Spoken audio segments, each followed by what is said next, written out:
கொக்கு மீனை கொன்று தின்றது.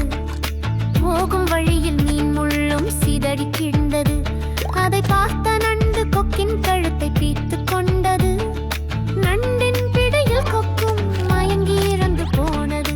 மீன்கள் எல்லாம் நன்றி சொன்னது. எல்லோரும் ஒற்றுமையாய் கூடி வாழ்ந்தன.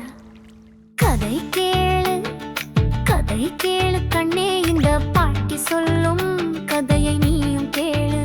புதிய ஒன்றை கற்று